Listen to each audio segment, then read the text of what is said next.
नमस्कार। आज जो हम नाटक प्रस्तुत करने जा रहे हैं वो केवल नाटक नहीं अपितु जीवन जीने का आधार को दर्शाता है। धर्म, जाति, द्वेष और सीमाओं से परे एक स्थान है, रंगमंच, जहाँ हर पात्र केवल कलाकार है। किंतु इस ज्ञान के भाषा में हजारों वर्ष पूर्व कला आज भी अपना अस्तित्व ढूंढ रही है। ऋषि मुनि ने देखा सपना, वेद पुराण अपनाया जग ने, जिससे निकला नाट्य शास्त्र अपना। भरत मुनि ने सूत्र बनाया, आंगिकम, वाचिकम, आहार्यम, सात्विकम। यही तो है अपना वसुधैव कुटुंबकम। प्रणाम स्वीकार करे मुनिवर। गुरुदेव। सदा स्नेही बने रहे। कह ऋषिगण, किस प्रयोजन से आना हुआ? हे मुनिवर, जब से आपने नाट्य शास्त्र की रचना की है, हमारे हृदय में कई प्रकार के प्रश्न उठ रहे हैं। हम उन्हीं के उत्तर के लिए आपके पास आए हैं। पूछे, निसंकोच पूछे ऋषिगण। गुरुदेव, नाट्य शास्त्र की उत्पत्ति कैसे हुई? इसका उद्देश्य क्या है? इस पंचम वेद का निर्माण का कारण क्या है मुनिवर? आपने बहुत अच्छा प्रश्न किया।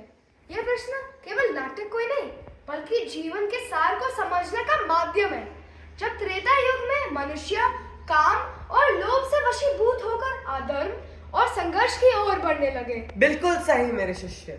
जब त्रेता युग में मनुष्य काम और लोभ से वशीभूत होकर अधर्म और संघर्ष की ओर बढ़ने लगे, तब इंद्रदेव ने ब्रह्मा जी से प्रार्थना की कि कोई ऐसा माध्यम हो जिसमें देखना और सुनना एक साथ हो, जिससे मनुष्य धर्म, अर्थ, काम और मोक्ष के मार्ग पर लौट सके।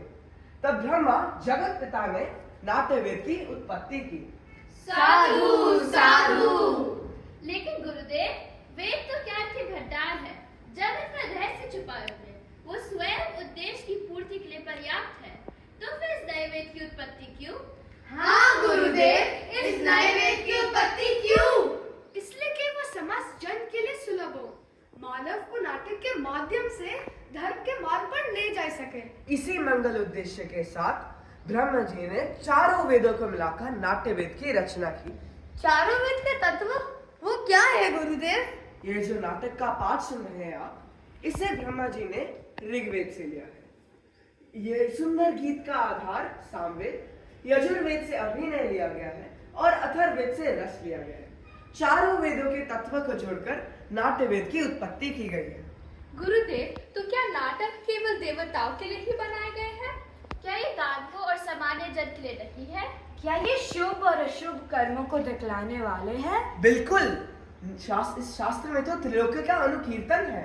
अर्थात गुरुदेव, अगर मनुष्य को सुख का एहसास करना हो तो उसे ये वेद पढ़ना चाहिए। नाट्य तो शोक से, दुख से पीड़ित लोगों को विश्राम देने वाला होता है। इसमें तो समस्त रस, समस्त भावों, समस्त शास्त्रों, शिल्पों, कार्यों का सन्निवेश है। ऐसा कोई ज्ञान, ऐसा कोई कार्य नहीं जो नाट्य में ना हो। अद्भुत। समस्त सृष्टि का समावेश, लौकिक और अलौकिक भी, बहुधर्मी, सारे प्राणियों के प्रतिनिधि कर। हाँ ऋषिगण, नाट्य को कह सकते हैं समस्त कलाओं का उद्गम, या फिर कह सकते हैं समस्त कलाओं का संगम। गुरुदेव, नाट्य कला तो अद्भुत कला है।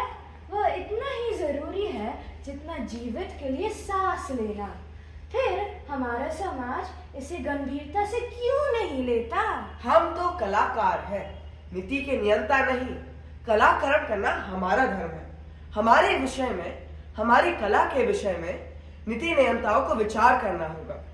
नाटक केवल कला नहीं, यह समाज का दर्पण है। पंच, जाति, धर्म, भौगोलिक सीमाओं से परे समग्रता में मानवीयता की बात करता है। आज भी रंगमंच समाज में विषम परिस्थितियों को दूर कर समता का भाव लेकर आता है। यह भाव निसंदेह धरती को स्वर्ग बना सकता है। निसंदेह मुनिवर, कलाविहीन समाज तो पशुओं का समाज होता है। इसी आशा और अपेक्षा के साथ कि समाज एक दिन कला और कलाकारों को वह स्थान दे जिसके वह अधिकारी है, मैंने नाट्य शास्त्र को पंचम वेद कहकर पुकारा है।